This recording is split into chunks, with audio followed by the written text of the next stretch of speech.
Okay, welcome. We're excited you guys are here. We hope this is going to be a very beneficial webinar for you guys with being at home with kids. We'll do some introductions here in just a moment, but I did want to note that in the chat box, a part of your menu screen, we would welcome you to ask questions as we go along. We're going to circle back to all those questions at the end, but as we're presenting through the different slides, if you have a question that comes up or think, that's great, but how does that work with this kind of child, or how could I do that with this situation?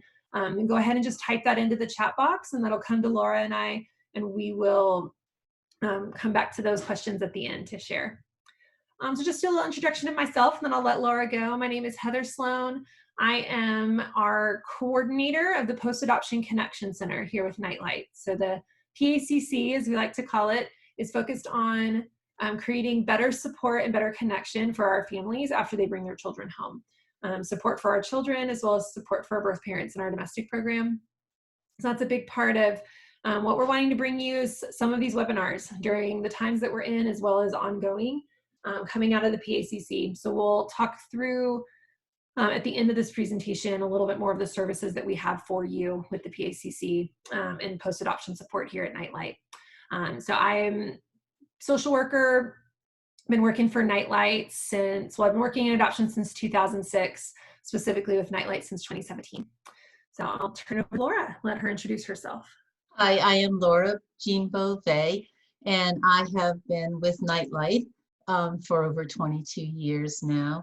And I was a director of an office, and I switched gears, and now I direct the counseling program with Nightlight. And I do want to remind folks again, when we talk about resources and ways Nightlight can help you, is we do offer to our clients, our full clients, we do offer 3 hours of free support and counseling for them. So I do want to remind you of that. And as Heather was saying, there's so much that we know that folks do need once you do get home with your child. And so just to let you know that. And I do want to mention that even though this is entitled about coping during the quarantine and while we're practicing social distancing, that everything that we are talking about tonight can be applied to quote unquote normal times. And of course, with our children who come from trauma backgrounds, we know that times are hardly ever normal, but just how to really cope with some of those issues that right now can be intensified. And the other thing I want to add is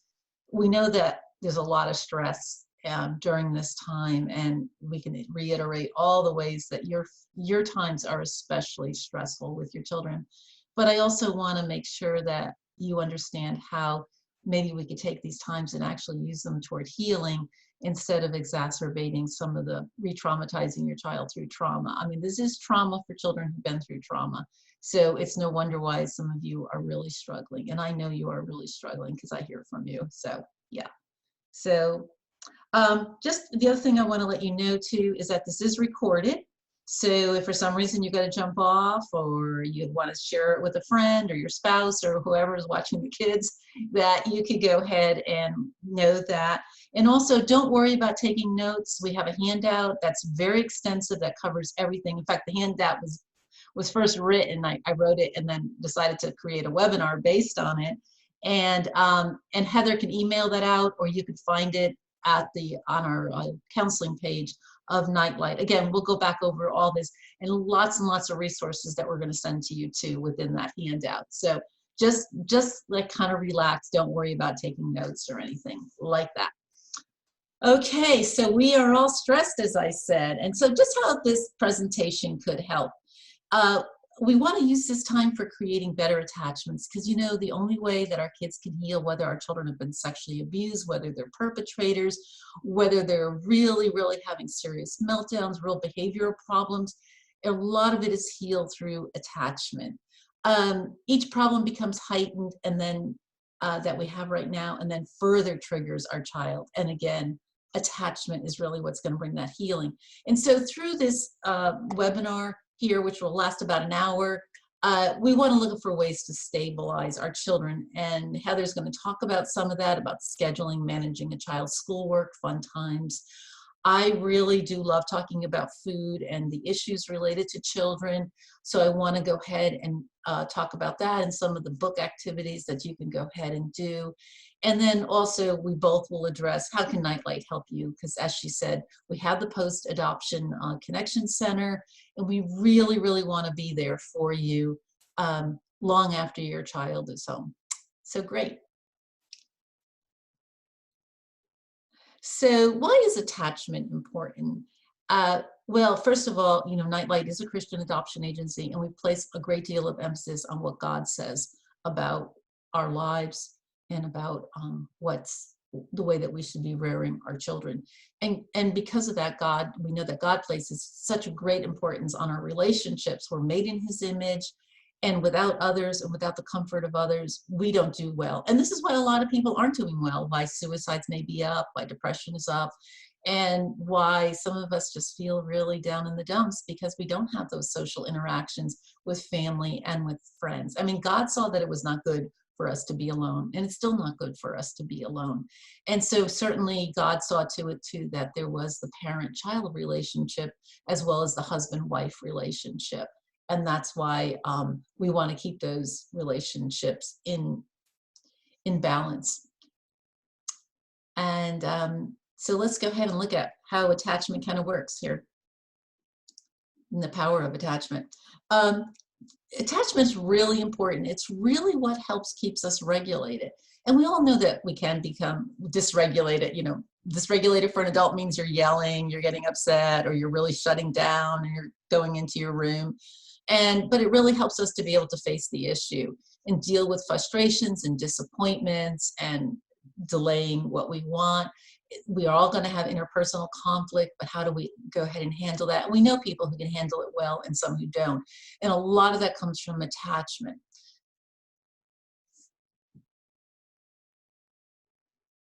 And so we want to look at the dance of attachment. What does that look like? And someone who's very famous in the world of attachment, Dan Siegel, he says there are two main types of attachment. There is the parent-child, which is usually the mother-child, because it's usually one caretaker that the child primarily attaches to. And then we also have our romantic attachment, which we would call the husband and wife attachment in general. And of course, there's other attachments that we have. We have other family members whom we love with whom we're attached, or friends and so forth. But those are the two primary, as Dan Siegel would say, those are the two primary attachments that we have in life. And it really does it does impact the quality of our lives. And so I am a TheraPlay counselor. I use TheraPlay. And one thing that we look at is we try to look at what our children didn't get, and what they didn't get is mostly in their babyhood and in their young years. And so we try to recreate that for our children through different kinds of ways of, say, babies play patty cake, we might do Miss Mary Mac with the child. And so what we want to do, because we want to have the parents and the child recreate the kind of experience that a mom has with her baby that the baby maybe didn't get, and your children often did not get, is rhythm. You know, if you think about patty cake, it's rhythm, it's understanding, oh, the child's doing this, then I'm going to do that. Connection, you're being consistent, you're not acting real spastic, you're responsive to your baby. If your baby seems a little like upset about something, you're empathic, you again responsive, you're very attuned, you have affection, you're delighting, your child smiles, you delight, your baby goes coo, you go coo. And then there's always that balance of that back and forth. And again, in the romantic relationship of dancing, you're not stepping all over each other's feet, but one person goes forward, the other person goes backwards. You create your rhythm with each other. And so that's why we really, and of course, this is magical and it doesn't happen all the time. It doesn't happen all the time. By the way, being attuned to your child and getting it right only has to happen 60% of the time. Isn't that good to know? And your kids can still be okay. But these are the kind of connections that we want to go ahead and have. And I think we can all relate to patty cake with a baby, and we just have to take that up to the next level with our children. Go ahead.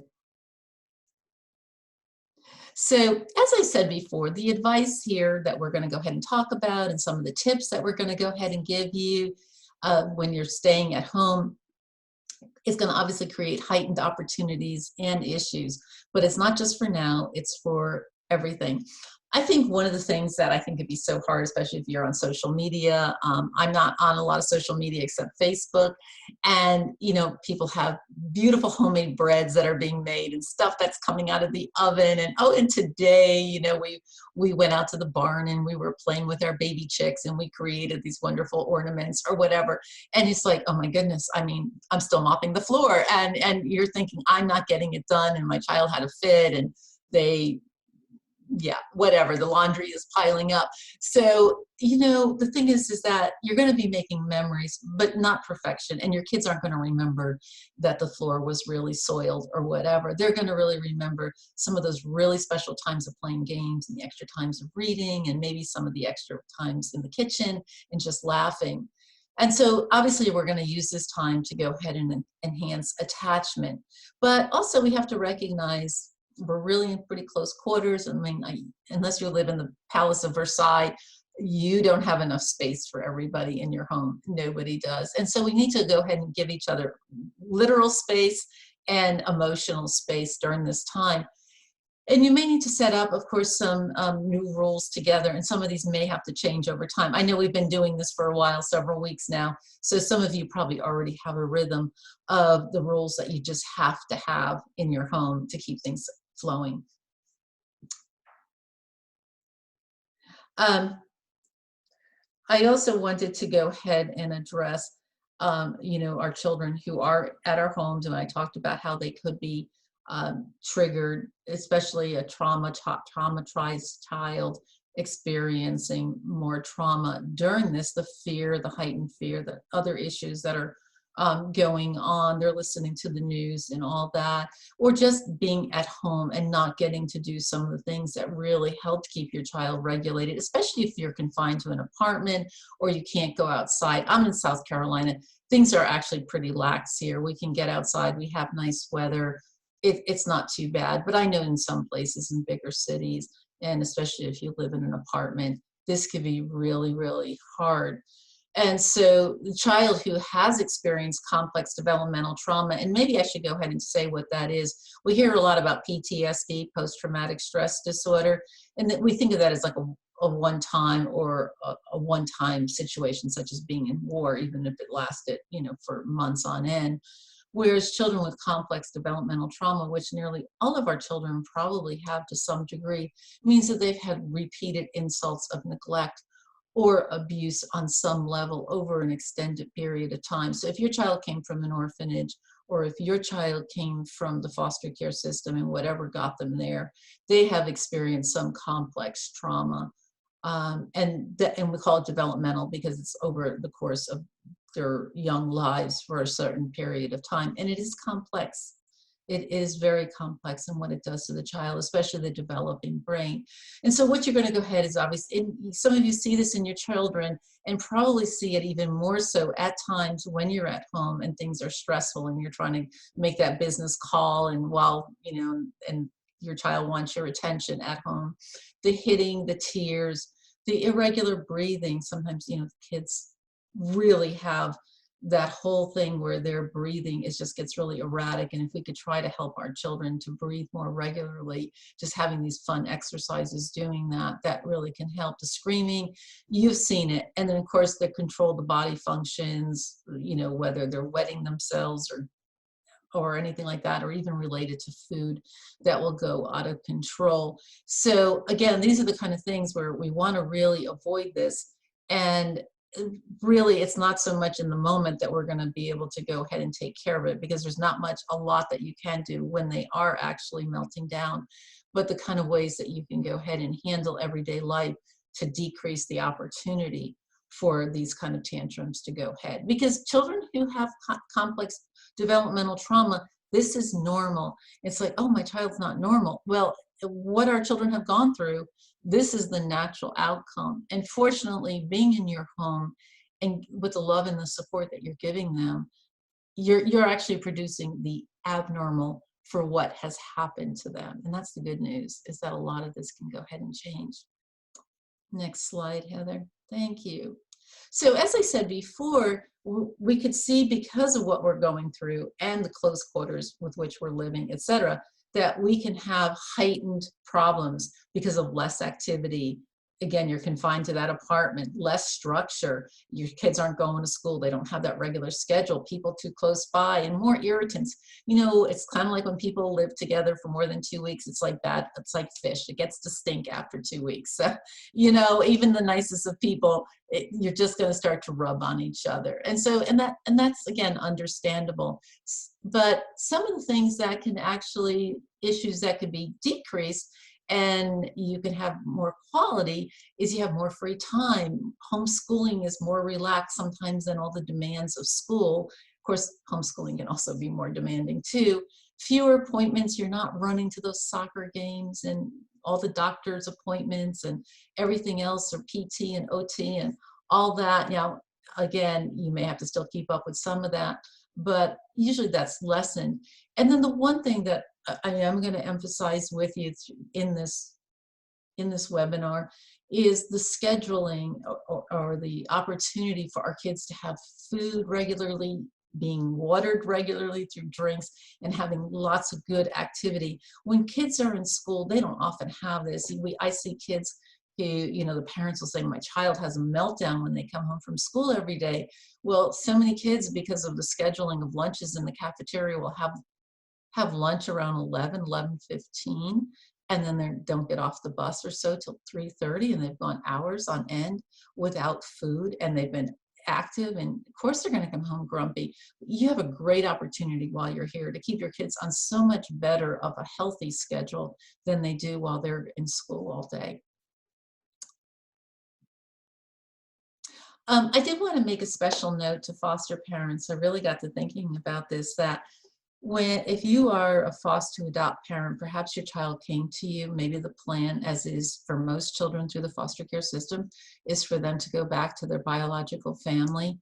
And basically that you're a foster parent, the child came in, if you are working or whatever your schedule is, you didn't really break your stride at all. And neither did the child. Your child didn't say stay home for a few weeks so that y'all can bond. Child went right to school. In fact, it would be required by law that your child goes to school. And so you never really had that sort of bonding time, the cocooning time that we really encourage our families who are adopting internationally to go ahead and do. And so here you are, you're going to, maybe then you get to adopt your child. The plan then becomes adoption. And it's not like you say, oh yeah, now I'm adopting you, sweetie. We're going to stay home and cocoon for 3 weeks. Well, that doesn't happen. You just keep going, and the stride doesn't break. Well, this is a wonderful time actually where the stride did get to break, and you actually do get to cocoon for a little while here, or a little bit more than a little while, I guess. But at least we have had that opportunity. We can go on. All right, Heather.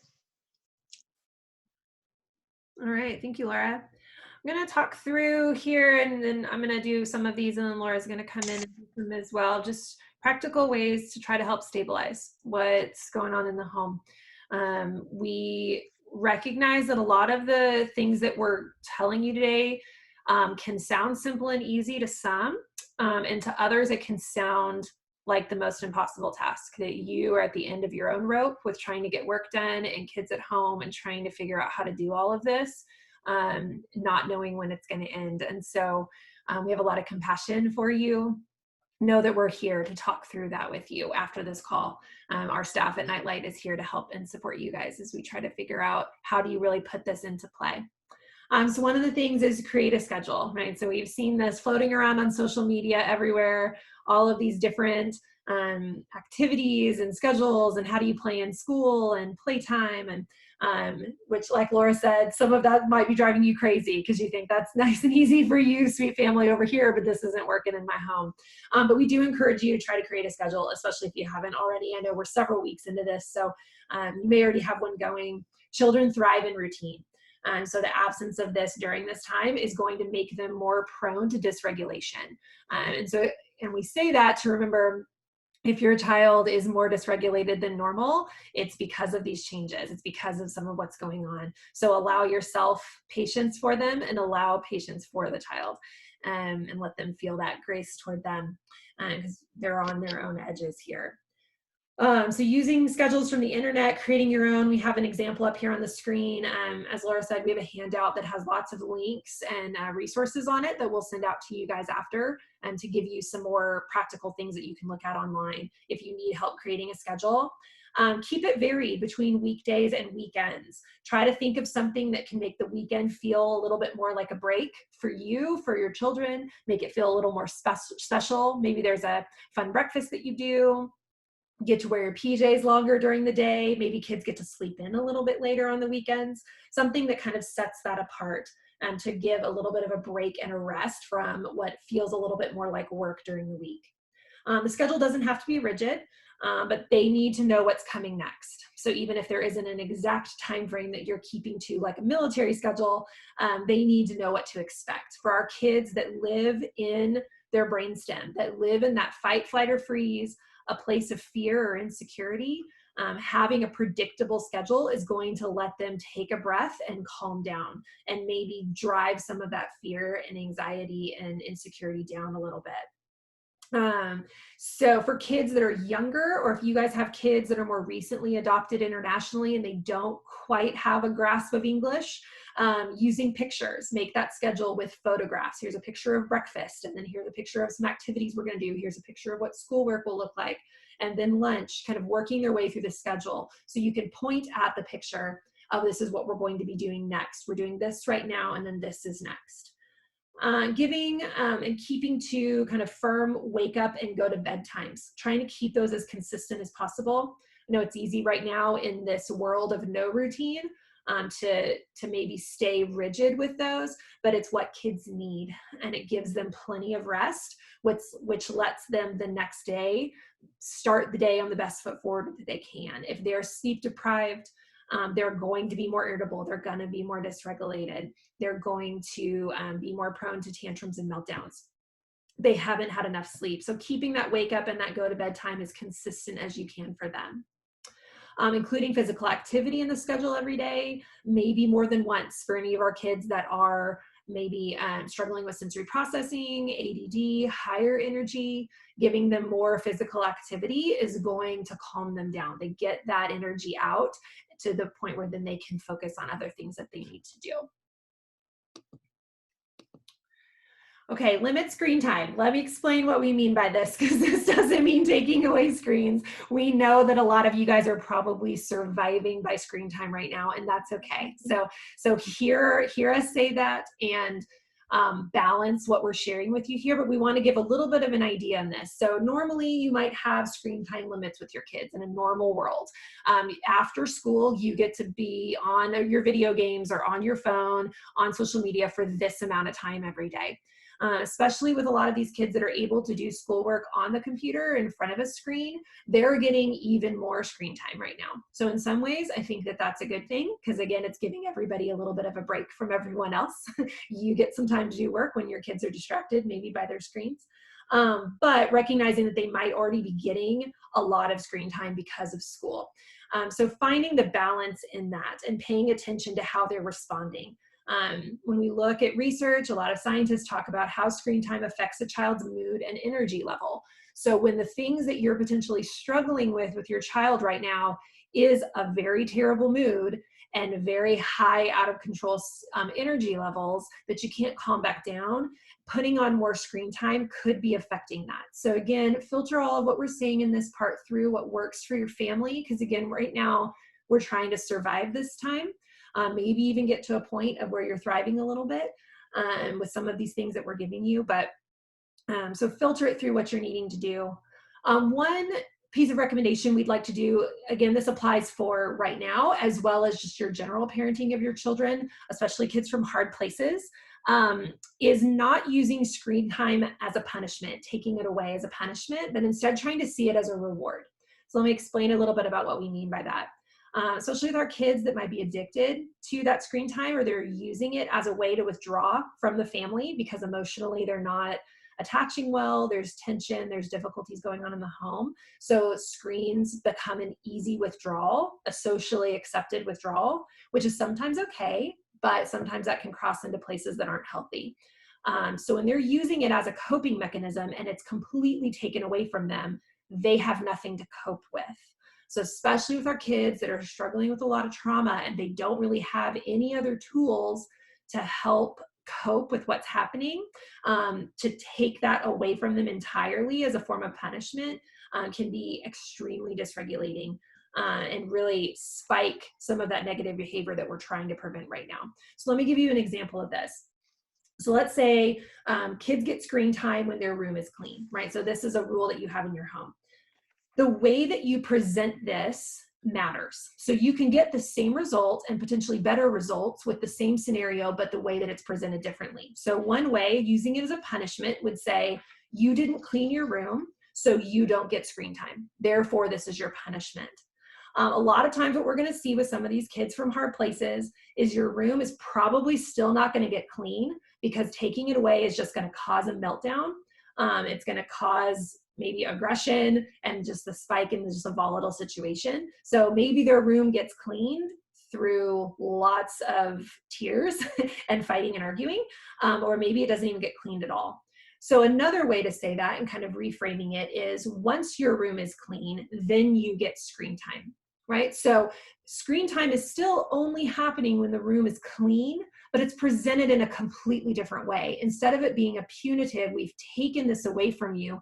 Instead, we're giving you this privilege when you have proper behavior. We're teaching you that when your behavior is correct and when you're doing the things we're asking of you, then you get the things that you want. So just wanting to kind of give that as a little example about kind of what we're talking about here with screen time, ways to see it less as a punishment and more as a reward for doing things that they need to be doing. All right, so school, working at home can be very overwhelming. My heart goes out to you families and parents that are suddenly becoming teachers. Um, one recommendation we would have is to break that workload down into maybe subjects or lessons or activities that are smaller chunks to get that done, so that your child, instead of seeing a 2-hour block of school on the schedule, it feels more manageable when there's 15-minute segments of, we're going to do math for 20 minutes, and then we're going to have a snack, and then we're going to do geography for 20 minutes. So breaking that down into smaller pieces can help your child feel a little bit less overwhelmed and might prevent some of the meltdowns you might be having over trying to get them to do schoolwork. Yeah, so just one kind of an idea there. Another thought is maybe give them choices about which subjects that they want to do. Do you want to do math or do you want to do geography first? We're going to do both of them, but you get to choose which one we do first. Think also about your child's energy levels. Is your child more attentive in the morning or in the afternoon, maybe even the evening? So maybe doing the hardest subjects or the not as fun subjects are better done at the times of day when your child is the highest energy.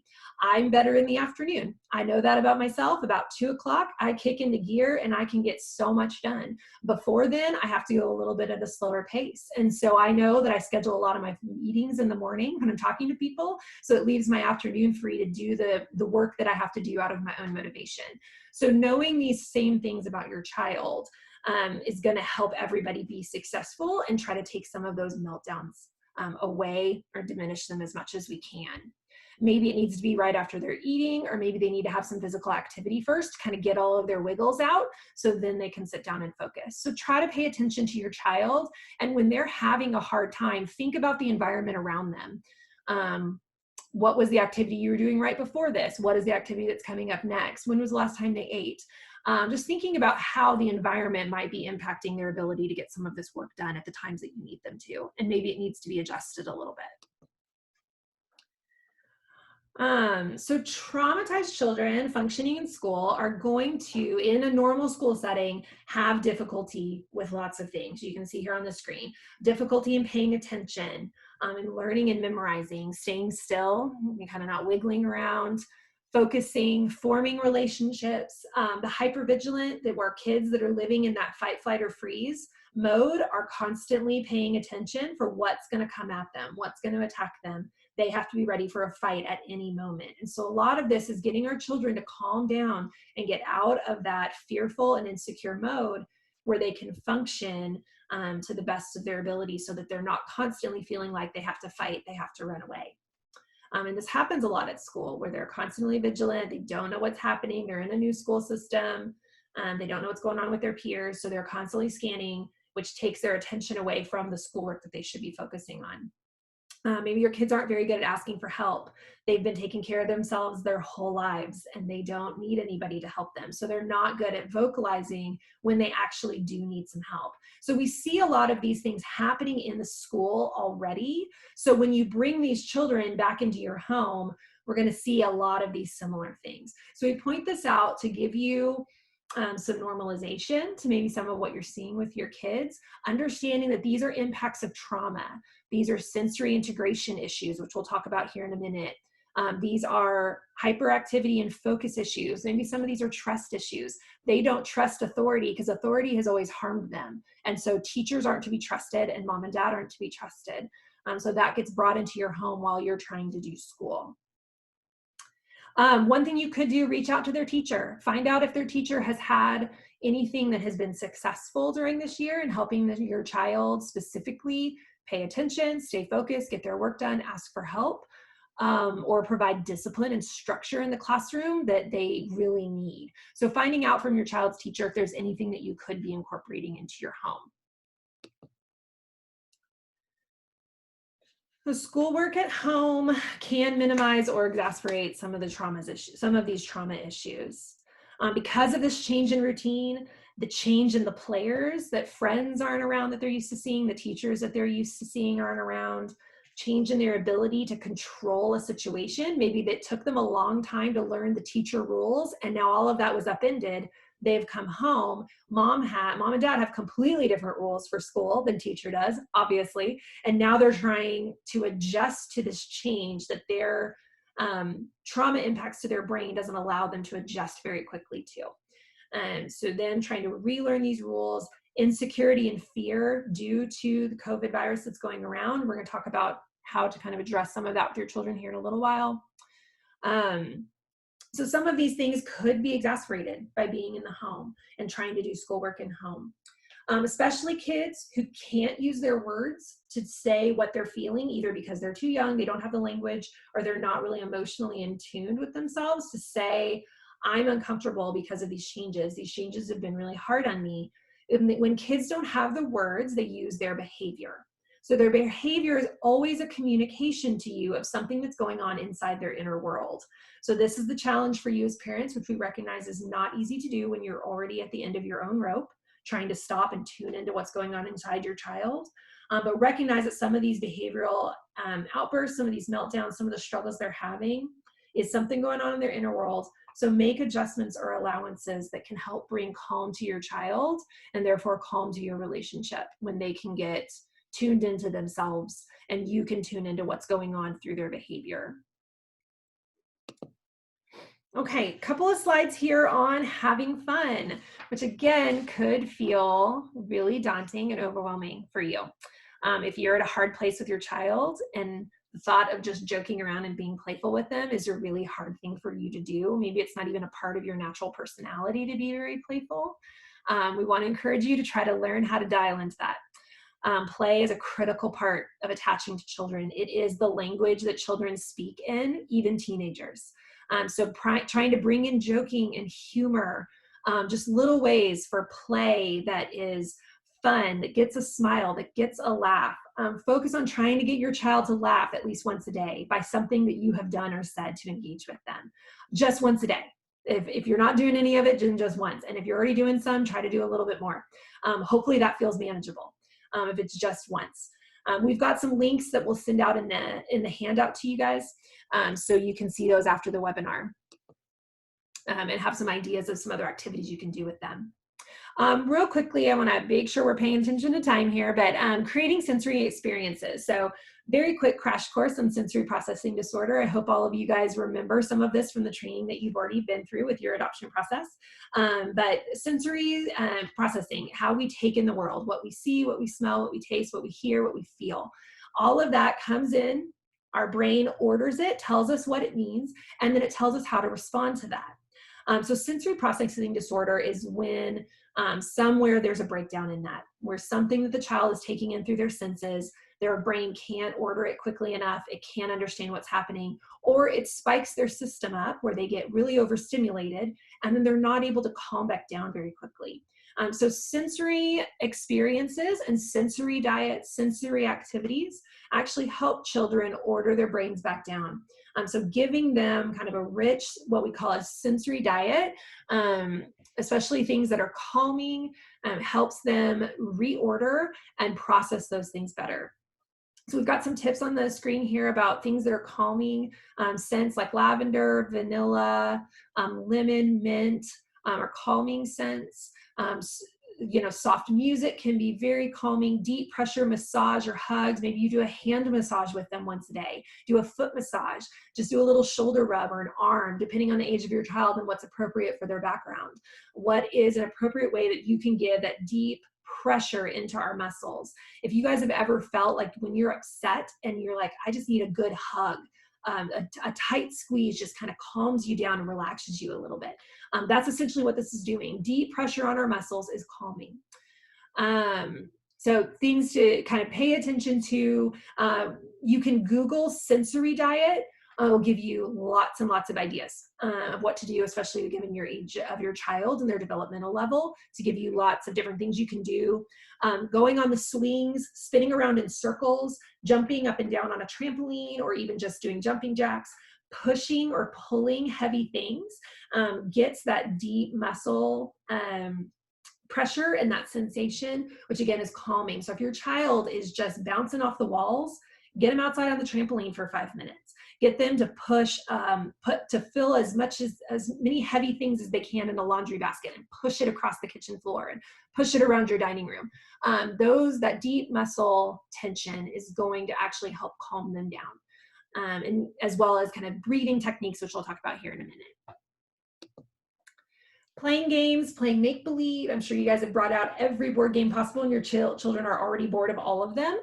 Try to find new ones. Look online. There's a lot of online games that are available that you could always play with them, sitting down. I know it's screen time, but sit down with them, play some games. Just bring some fun into your relationship with them. You don't want to attach to somebody that you feel constant tension or upset toward.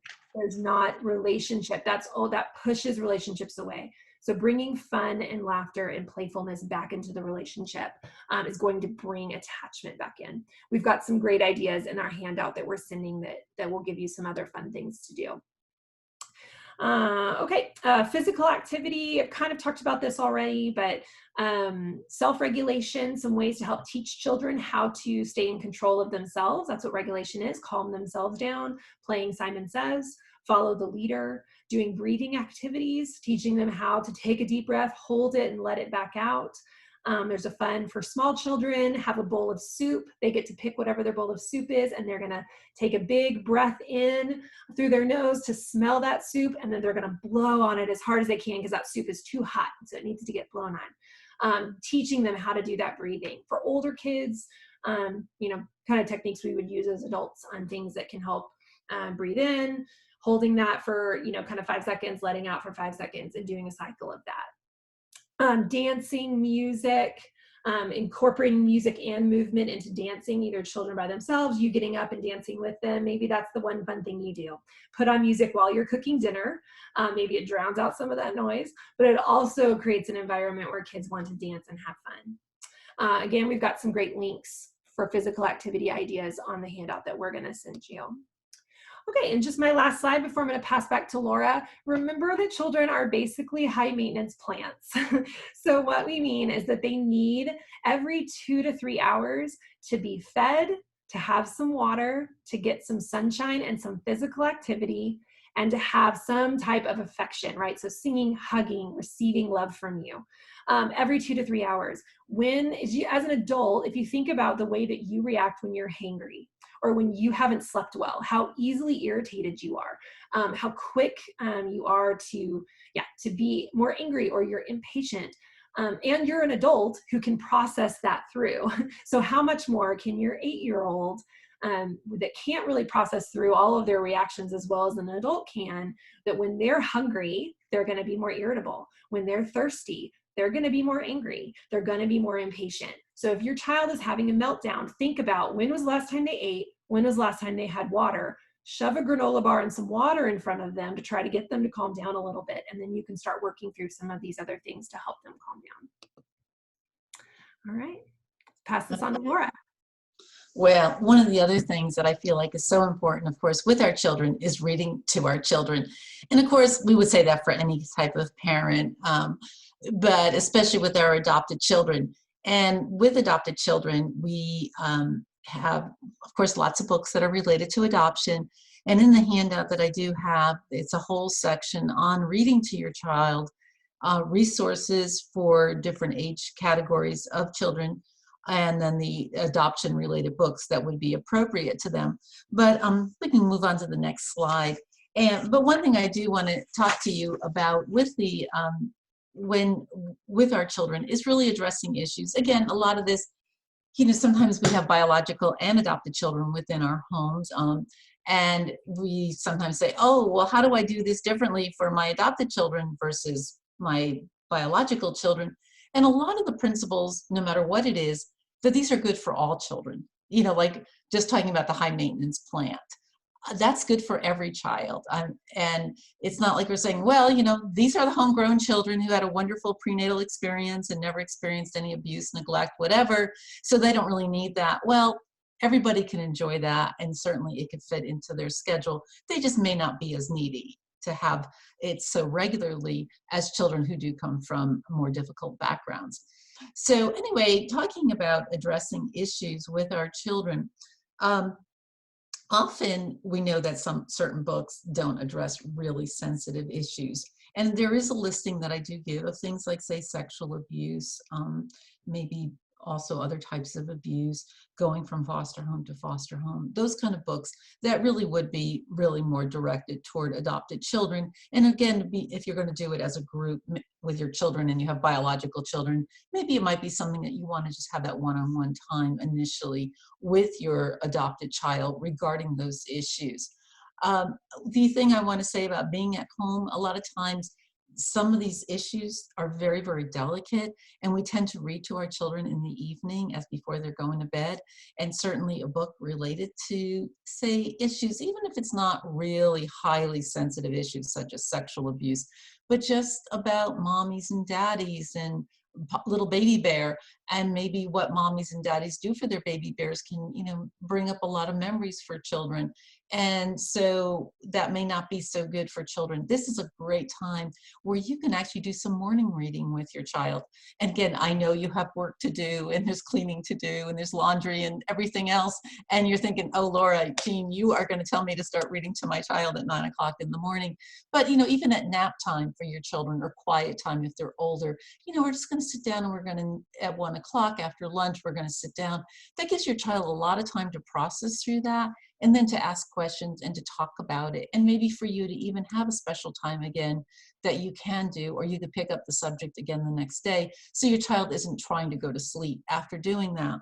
But one thing I do want to go ahead and address here is maybe the way that we can go ahead for our children, again, based on their background, some of the topics that we can address with them. And I use the example of the three little bears. It's not obviously an adoption story. It's about three little bears who are, for all we know, are biologically related.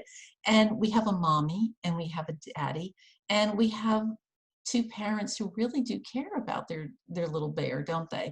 And they say they want the porridge to be just right.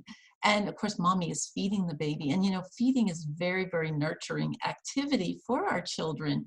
And so when you maybe read this story, say to a preschooler, to say a child who came from a hard place.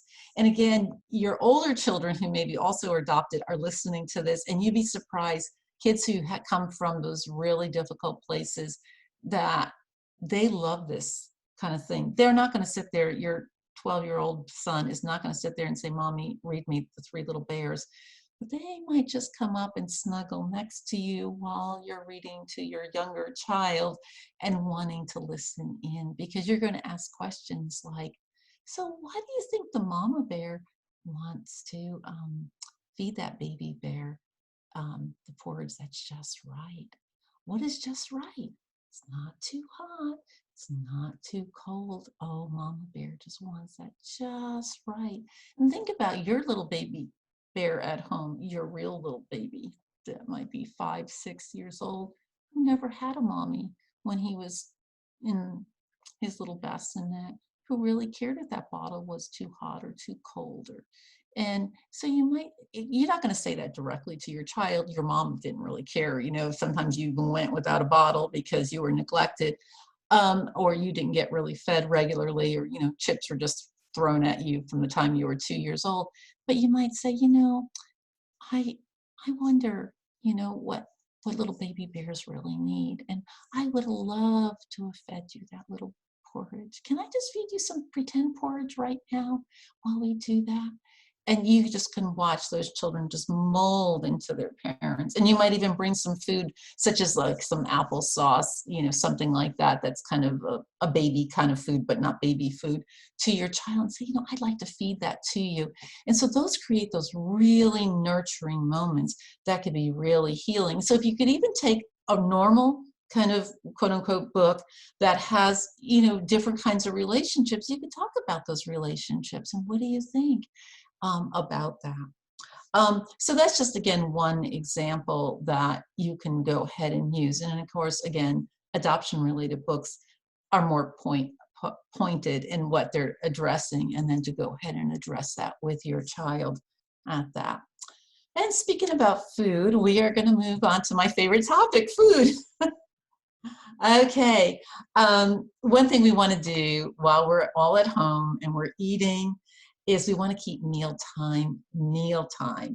And, we have all of our laptops and our computers and whatnot, and tablets and whatever. And where do we all set up? At the kitchen table. If you can, I don't, no matter what it is, even if it's a cardboard box somewhere that you're setting up your child on, if you can keep the kitchen table or the dining room table, one of those tables, whatever, free, that's really where you eat. So this way, this is schoolwork, this is regular work, this is playtime, but when it's mealtime, it's mealtime. And again, you might even say, to make the distinction, we're going to say a blessing, or we're going to have a kind of conversation of some sort of how we're going to introduce mealtime. So it's just not all this chaos of, just everybody going into the fridge, pulling out food whenever they want, and that sort of thing. So again, that whole scheduling kind of thing. And when we talked, even when Heather was talking about the schedule, for children who have a lot of food insecurity, if you could do a schedule, like, we eat breakfast at 8 and we have a snack at 10. Not that we have to be rigid with that if the child's hungry, because a lot of kids with food insecurity, they want to eat a lot more than that. But sometimes kids are like, okay, what am I going to eat again? What am I going to eat again? And when I started first, talking to families about food and about food insecurity and a lot of eating issues. And by the way, about a third of kids have eating issues. And this is just all kids across the board. And kids who are adopted, who come from orphanages and foster care and whatnot, they have a great deal of food issues on top of that. So I would say easily, and Heather, you could chime in here from the work that you've done too, I would say with families that are having difficulties, I would say at least 3/4 to at least 80% of our families have food-related issues with their children. Would you say that's about right, Heather? Yeah, I think so. Whether that's, hoarding, or that's inhaling their food and eating it and they're done in 5 seconds, or Or yeah, refusing to eat? yeah. Yeah, yeah. Or extreme picky eating too. Yeah. So, and I know that, when you're at home all day and you're trying to get things done, that maybe it's not going to be every meal that you're going to sit down to breakfast and have a blessing and so forth. But maybe it might be the dinner time that you go ahead and really that's the time that this is our special meal, even if you are doing some grazing during the day. And of course, as we all have been advised, doesn't matter what kind of background we have or what kind of kids we have, no devices at the table. And this is especially important when everything kind of melds together with us. We can go on to the next slide. So this is something that I talk about a lot. So it has nothing to do with being at home. It's just In some ways it could be easier, in some ways it could maybe be more difficult when y'all are quarantined at home. This is based on the work of a few people, but primarily she's called the feeding doctor, Dr. Rowell. She's a pediatrician, and she has a book, and it's maybe a half inch to 3/4 of an inch thick, and has nothing to do with nutrition with adopted kids. It is strictly to do with feeding patterns with children, and there's a lot in there, and it's very important. So I was just amazed that you could talk and or write so much about the eating issues. She also has like a blog post and a Facebook. And if you're having eating issues with your children, I cannot recommend just going to that and looking for answers there. And one of the issues that comes from another book by Ellen Satter, and it's Child of Mine is the name of her book. It's called The Division of Responsibility when we go ahead and feed our children. And let me tell you, I do it wrong. Even with my grandkids, I still continue to do it wrong because it's just part of our culture of how we do things in feeding our children. We tend to coax our children to eat. And they're all about, we don't coax our children to eat. We don't really talk about eating. We just let them eat kind of naturally. And it is hard because we kind of want to play airplane and, and put the cake in the oven kind of thing and whatnot. And those things are very engaging and all that. But if a child has a lot of issues, we really don't want to be coaxing our children to go ahead and eat more, because that's another issue. We talk about kids hoarding their food and gulping it down. And then there's the child who won't eat. And they're usually control issues either way. And understandably so, as Heather was saying, it's, instead of just looking at the outward behavior, let's look at what goes behind the behavior, what has really gone ahead and caused that. And so just to give you an example of the division of responsibility, when you have a newborn infant and say you're feeding a baby a bottle through a formula through a bottle, the baby doesn't decide what the baby's getting. I mean, the baby's going to get Similac, or if the baby's breastfed, they're going to get mother's milk. And so the baby doesn't decide what the baby's getting, but the baby decides completely how much the baby wants to go ahead and eat, and usually how often the baby wants to go ahead and eat. And so with an infant, that's the division of responsibility. And also the baby doesn't decide where they're going to eat. It's up to the mom to go ahead and decide that. And, when a mom is mom is nursing a baby, she doesn't sit there and go, oh, you know what? I think you need a couple of more ounces. Let's go ahead and get you a couple of more ounces. No, when the baby's finished, the baby's finished. We don't know how much the baby consumed. As long as the baby's gaining weight, we know everything's okay. Well, you know how it is. Even I did the same thing with my children are adopted, so they were formula fed. And, you have that one little ounce left, and you're kind of coaxing your baby to go ahead and eat that one little ounce. That's not the division of responsibility we need. When the baby says they're done, and same thing with baby food in the jar, you don't want to waste it. Oh, come on, let's just get that last little bit of peaches, whatever, down them. And the baby's had it. But we go, oh, come on, it's a little airplane. Let's just tuck that in there. And so really that kind of thing does not need to be done with our children, because it feels controlling to them, and it overwhelms them, and it also creates more eating issues. And we tend to comment a lot about what their kids, oh, look at you, you're a member of the Clean Plate Society. Oh, look at that, you ate up all your peas. Normally you don't eat your peas. Let's, like all that kind of commenting really does not need to be there. And again, trust me, I did it. I did it with my own kids. I do it a little bit with my grandkids. I'm aware of it, but it is so part of our culture, again, to talk about food. But basically what we're going to do is we're going to sit down with our kids. We're not going to comment, or we can do it. We don't serve them up blue plate. We don't, put the mashed potatoes and the hamburger and whatnot on their plate and say, eat it. They just kind of serve it either family style or buffet style, however.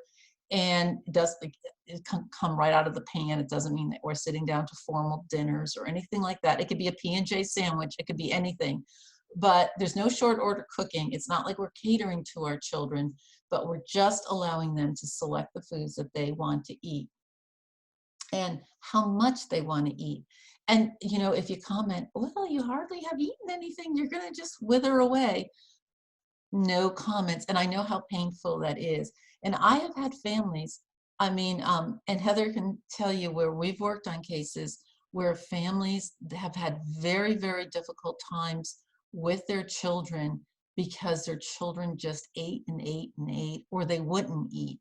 And they could barely tolerate this in the child. I mean, this is like this became a crisis in their home when you can be relaxed about it. I think sometimes if a child isn't overweight and they're just eating, eating, eating, we're a little bit more forgiving of that. If a child happens to have a weight problem, in our society, we don't. If that's an issue for you, read Dr. Rowell's book. She really does address that, and I really encourage you with that.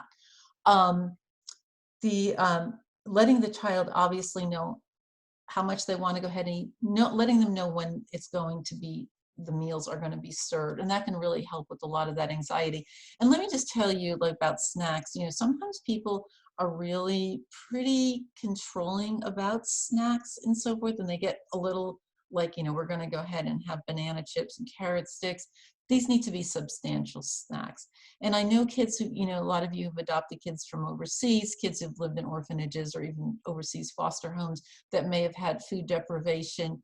We think, oh yeah, I understand that. Let me tell you, when I started talking to families, and sometimes I have foster families, foster kids have the same type of food issues that kids coming from orphanages where they didn't get enough food. There is something about being in a neglectful home where even if they aren't underweight, maybe they were just given candy bars and sodas and chips, they still have that food deprivation, and it doesn't go away for them. As you can see, serving it at regular times, offering snacks again every 2 hours. I know we're getting a little close on time, so why don't we just try to scoot on ahead a little bit more quickly. Yeah, and let me say, we're probably going to go about 15 more minutes. We're close to the end of the presentation. There's been a few questions that have come in that we'll answer. If you have to get off, we understand. If you need to get back to family, we are recording this, so it'll be available to you guys to catch the end of it. If you do have to get off, we hope you can stay so you can ask some of the questions that you have and kind of hear what we have to share. But yeah, we understand. I'm going to kind of watch your time here as we finish up. Dr. Rowell has also written a book about children who are extremely picky eaters, and I really recommend reading that book as well. Relax, they will survive is my motto. Now, there are some children, seriously, who really do need to have almost having equipment, like a feeding tube, because they don't eat and they can't eat. And it is a crisis situation. And I'm not talking about that, of course. But sometimes even pediatricians or other people will say, oh my goodness, this really is such, they'll feel like you need to force feed your child. Or doctors will tell you, don't feed them so much, put them on a diet. They're a little bit overweight, and start restricting. Again, for your child, especially for your adopted child, and I would say this for any child, but especially for an adopted child, if you have a doctor who's telling you to restrict your child's eating, I would really reconsider whether or not that's the right pediatrician or doctor for your child. But getting back to picky eaters, that's something that we really do worry about too.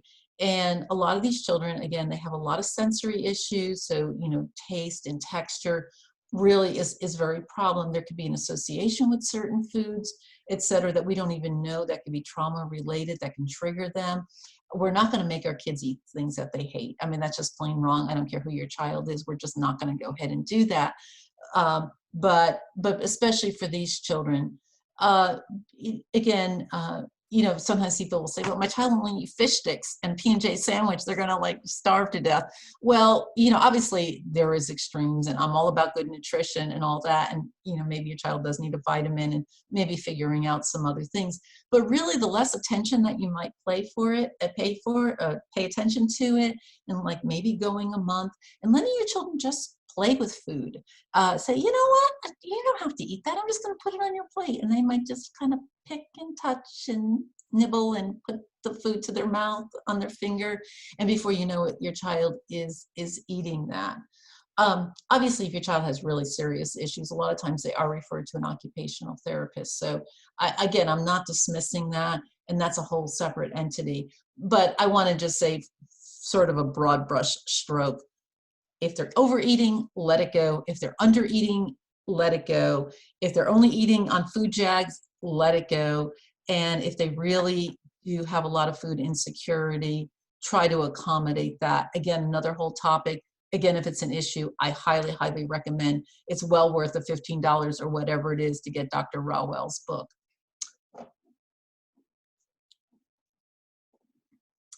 All right. As I think I kind of covered most of this already. I think what happens is we see this as a control issue. And of course, control issues make us angry because we don't want our children to be in control because we're the parents and we're to be in control. And we also worry about good nutrition. And I think sometimes parents, and we all do this as parents, we also wonder what people are going to think about us. And our child only eats macaroni and cheese for everything. And, and so we're not good parents and we're not a good mom. And so it kind of like feeds into all that. And so kind of question yourself, is it really going to make a difference right now? You know, if your child for the next 3 years only eats macaroni and children, yes, they're going to start suffering from some vitamin deficiency issues. But really, I don't think that's really going to happen. And again, if you really think it is and it's a serious issue, let's not, you know, let's go for some professional help with that.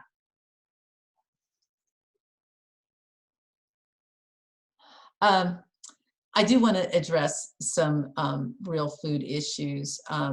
As I said before, the child who eats too much or until he vomits, especially children who first come home, you know, from another country. And Dr. Rowell said, you know, even let them eat till they vomit. I really have a hard time with that because there's choking issues. And if you're in a restaurant, of course, none of us are in restaurants right now, but you know, obviously, you know, the embarrassment that it causes a child, never mind what people are going to think about you as a parent, that might be a time that you really would care what people really think about you. So I would say that, you know, you want to maybe be able to distract your child and coax them in a very, very gentle way, non-shaming way to go ahead. Another issue that I have had parents tell me about is their child takes forever to eat. And again, this is a wonderful time. If your child's that pokey eater and like, you know, you got to get out the door because you're going to work and your child is going to school and they're still eating their bowl of cereal in the car because it takes forever. This is the kind of time where you could just go ahead and relax and say, hey, you know what? We've got your bowl of cereal. You could start your schoolwork. If you still need to be eating it, you could be working on your schoolwork while you're doing it. No problem. And you might be surprised how that kind of control issue that children do have, because remember, they've had no control. And now they just have to hold on to some of that control. And food, this is what I say, what goes into a child and what comes out of a child sometimes are the only two things that a child can control. And that's why sometimes you have bathroom issues and so forth, because that's all they can control. Today I was on a staff meeting with one of my colleagues, and she was saying that she was hearing from one of the parents, and I hadn't really thought about this, that the children are newly arrived home and they have some food issues and food insecurity issues. And so if the parents cannot say, I went to the grocery store and there was no milk there, or they ran out of all the meat, or they ran, you know, if your child has food insecurity, please do not say, oh my goodness, I don't know if I'm going to be able to get any more food. I don't think we're quite in that place anymore with our food.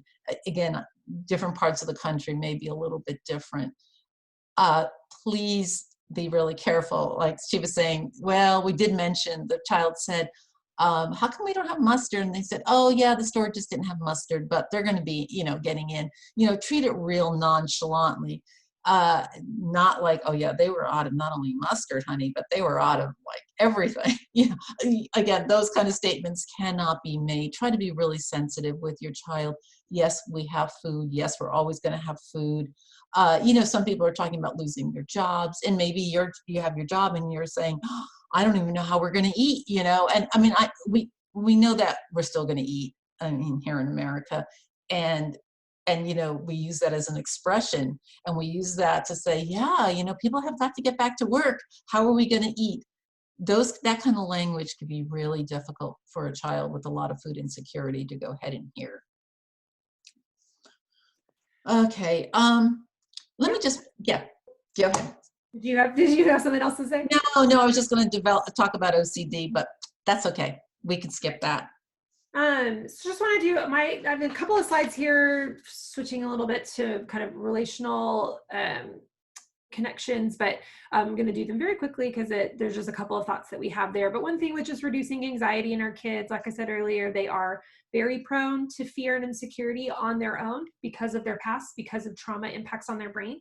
So think about ways to kind of reduce that anxiety. Pay attention. It has your child's anxiety spiked.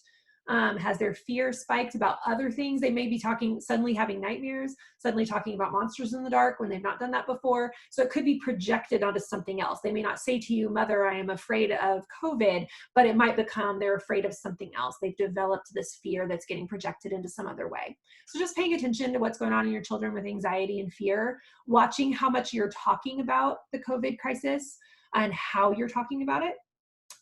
Your children might be picking up on your own fear and anxiety, which is completely understandable. We all are carrying it. So if you're talking through with your spouse, with your family, with your friends, how do we not talk about this during the day? And we only talk about it between the two of us at night. And during the day, we pretend like nothing is going on in the world, or we talk about it in ways that's helpful and hopeful, not just fearful, because I know it's hard for all of us right now. Could have some fears about birth families. So if kids, especially international adoption, when they don't have, maybe don't know who their birth parents are, or know that they've got family back in the country from where they were adopted. Any of our foster families where kids maybe don't have contact with biological family, they might have some more fears about them. So just paying attention to that and some conversations you might need to have with them. Next couple of slides, just talking with your children. I would say the biggest thing here is being open, making sure you're allowing conversations to happen with your child that you're initiating. Don't take the mindset of if my child isn't talking about it, then they're probably not thinking about it. That's probably not true. And that's going to go for most major issues in our lives, that kids aren't always going to feel comfortable talking about things that are difficult. But when parents initiate that conversation, I wonder if you're feeling anxious about what's going on. I wonder if you're feeling fearful. I wonder if you're thinking about your birth family. Your child can say, no. And if they say that, then move on, or it opens up an opportunity for them to engage in that conversation with you. So being sensitive to your kids, allowing more connection with them in this time when you do have the space for that around all the other things that are going on. School used to take 6, 7, 8 hours of your day, your kids away from you. Now it's only probably taken a couple of hours at the most. And so there is some more space in your time to try to tune into your child and try to get some connections where that's possible. Make sure you're prioritizing your marriage. You guys are on a team together. So checking in with each other, having time to see how the other person's doing, finding out what each other's needs are and how do I meet my spouse's needs. If one spouse is completely overwhelmed handling school and their own work during the day, then maybe the other spouse takes over some of that time during the day or in the evenings to try to balance that out and give that spouse that's overwhelmed and exhausted and at the end of the rope a little bit more alone time during the day. So communicating what your needs are to your spouse and seeking ways to meet those for each other in this time. Showing extra affection to one another. Yeah, everyone loves getting hugged and kissed, even some of our kids that maybe have some struggles in those areas. So finding ways that you can do some healthy touch with them, giving a little more shoulder squeezes as you walk by them, giving a little pat on the head as you walk by, a little cupping of their cheek when that feels comfortable. Just ways that you can increase some affection with them is going to increase attachment. Making sure you're staying spiritually connected as well, especially if your church is doing any kind of online service when we can't physically be present. Participating in that helps keep Sunday special, keeps it separate from our weekday as well, and keeps us all dialed into our faith that for those of us that it certainly is a strength. Laura, if we want to do, I was thinking, let's just do this slide really quickly, kind of as a last one, because I think this is a good looking for the future, and then we'll go ahead and cut for questions. Does that sound okay to you? Sure. Okay. Yeah. I know personally, I have really enjoyed this time of being homebound, and I'm like 98% social on personality tests. So it's not that I'm a person who doesn't like other people, and I do have some levels of socialization, but it's like I have to figure out what do I really, really like about this so much, and what do I really want to retain going forward that my life was missing or I had too many additions. And so we can say, you know what, we really did like this, and we realize, you know, having family time and playing board games has been more important than having soccer practice, and our kids like being great soccer players. And so you might just say, you know, yeah, maybe just one sport or one musical instrument or whatever. but our family is more important than all that. So you may want to, reconsider how you're going to schedule your lives after that. Are you going to get back into that hectic pace again? Obviously we're all eating home more. Grocery stores are mobbed, you know, and even if you are doing takeout, you're eating them at home. You're not eating them at the restaurant.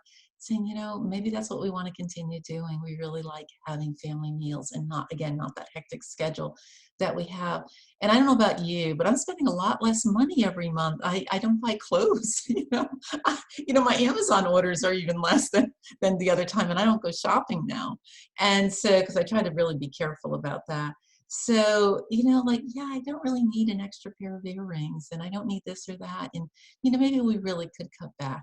And again, I know some people are really struggling financially, so that's not an option. But maybe we just realize that life could be a lot more simpler and we could really enjoy that.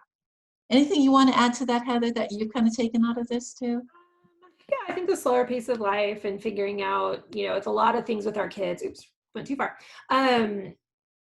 We can make issues out of things that really aren't important at the end of the day, because like Laura said, maybe all the activities and doing all the things and everybody thinking my child eats a well-balanced meal, maybe at the end of the day, focusing in on that attachment is what really matters, and not getting into the battles that our kids can bring up all the time that are really more about their control. At the end of the day, it's better that my child eats something than we fight for 3 hours for them to eat the one thing I want them to eat and they never do. So I think that's been it for me. It's just figuring out, what really matters at the end of the day and what are things that we can let go of and put focus on has been really good for me. You Okay. want to go back to the one about cutting out pictures of what y'all want to do? Oh, sure. I Yeah. thought that was such a great idea. It was not my idea, but I read this somewhere online that, kids say, oh, I wish we could do this. I wish we could do that. So maybe just cutting out pictures or drawing pictures of what you want to do, putting it in a jar, and then pulling, things that obviously you can do. A trip to Paris, you're not going to pull out of a jar, but, maybe going down to the park or whatever that they could pull out of the jar and do that. And so you could say, yeah, and we're going to do this once this is all over, and once a week or whatever. Let's see what happens and make kind of a fun time out of that. Oh, that's great. If you had any questions, still we got a couple in. We can give a couple of quick answers to those, and I'm going to email some resources to some of those. But while we kind of talk about Nightlight services here as we wrap up, if you had any other questions, please get them in real quickly in the chat or the Q&A, so we can address them right now. And as I'm about to talk about, Laura and I are always available to you. Our team at Nightlight is always available for questions that come up, for struggles that you're having with your kids, especially right now. We've been very burdened with knowing that usually you get a respite from your kids and they get a respite maybe from you too, while they're at school during the day, and not having that opportunity, what that can create in your home. So we anticipate struggles and we're ready and here to talk with you about them, either myself or Laura or other members of our team. As I mentioned earlier, I'm the coordinator for the Post-Adoption Connection Center. We have lots of resources available to you that can be emailed, that can be sent your way, books, videos, all kinds of ways for you to kind of get some additional education for things that are going on with your kids. You did a lot of this education long before a child came into your home. And so I'm sure you're all learning that putting this into practice now is a lot harder than what it seemed like when you were reading it. And so we want to give continued education to you, because you may have read something good months or years ago, and now that your child's actually in your home, not remembering some of the things that you had learned. And so we encourage you to look back at your education, as well as reaching out to us for anything else that you need. We have mentor families available to you, finding a family that's gone through the trench that you find yourself in and have climbed out of it as best they can, wanting to share their advice and give empathetic support to you. So if you are in need of another family that you might want to connect with, I'm happy to connect those for you. That's a resource we have available through the PACC for you, in addition to other resources. We are starting up a support group. You should have all received an email about the support group. If you didn't, shoot me an email and I'll resend it to you and get you that information. We're looking to get that started here virtually in the next couple of weeks. So there's going to be an education component to it, as well as a connection piece and discussion. So we've got a support group available to you that you'd be welcome to join. And I'll let Laura talk about the counseling side of what she offers, and then we'll hit some of these questions and wrap up. Okay. Um, a lot of you may not be aware of this, but at Nightlight, for every full adoption family, whether you're pre-adoption or post-adoption, we do offer 3 sessions of counseling. I'm in South Carolina, so technically I can only offer counseling to South Carolina families, but I can offer education and support up to 3 hours to you one-on-one, through telehealth, basically, through basically a Skype type call with you to cover some of the issues that you are having. So very individualized kind of attention that I can go ahead and give you, and then refer you onto more resources, or you can actually pay for the services through Nightlight after that.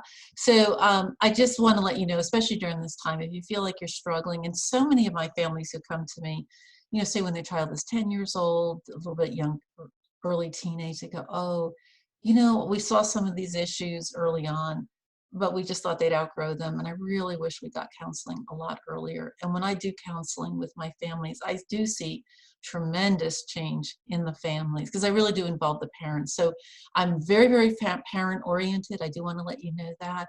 I know a lot of people talk about, oh, my child went to counseling, but they just went into the counselor and, he just kind of let me know what was going on. Or I talked to him 10 minutes at the end. I do it where parents are an integral part of the whole session. Not every session necessarily, but most sessions. And then sometimes I usually meet with the parents about every 3rd session, just with them alone. So I just want to let you know that because children aren't going to be with me but an hour a week. They're going to be with you 100 and some odd hours a week, and they're not there to attach to me, they're there to attach to you. So that is my philosophy, and that's how I do it. And I do use the principles. I am trained as a foundational practitioner in TheraPlay, and going on for more training in that. So that's the mechanism that I use. Yeah, that's great. Thank you, Laura. Utilize her, especially if you haven't. Get in for some of those free sessions. Okay, a couple of questions. I think we can kind of cover them a little briefly, because some of them are maybe a little bit more situational, and so it works kind of for that family, maybe not everybody, but did ask about emails real quick. So my email is just heather@nightlight.org. Laura's is laura@nightlight.org. So really simple. If you want to follow up with anything that we shared today, other things that you're seeing with your kiddos and need some help and resources, we're here. Just shoot us an email. For any of our foster families that need certificates for CEUs, or if you need them for any other reason, we can send out a certificate for you. I know one person has already asked about that. If you would like a CEU certificate, write in the chat really quickly, just shoot your email in there, and I will get you a certificate tomorrow. And get you some of the extra time on here. I'll get you an hour and a half on there. I was going to say, let's go ahead and give them an hour and a half, in all fairness. Yeah, y'all stuck it out. Yep. So, sure. Yeah. So kind of one of the bigger questions we had, and I do think there's going to be some information we can share, but I wanted to say we had somebody ask about child in school and being in a school system that really doesn't understand trauma, and that this isn't just a child that's misbehaving or will grow out of it or will get over it. They just need to follow the rules and it will be fine. But the school just really missing the impacts of trauma and on their development and on their child's behavior. And so asking for some resources for that. Yes, we've got lots of resources. One great thing, Karen Purvis wrote Connected Child, which is a book that most, if not all of you, have probably read. Her institute, the Karen Purvis Child Development Institute, they do a big focus on trauma-informed schools. So I know they've got some resources. I'm going to send particularly one way, but we've got some other information out there that you can get to your school to try to get them a little bit more knowledgeable of trauma-informed care, how this applies in the classroom, in the lunchroom, after school, before school, all of it. And so, yeah, there's some really good resources out there we can get sent your way. Yeah, kind of a longer answer to give on here, but we've got some good ones.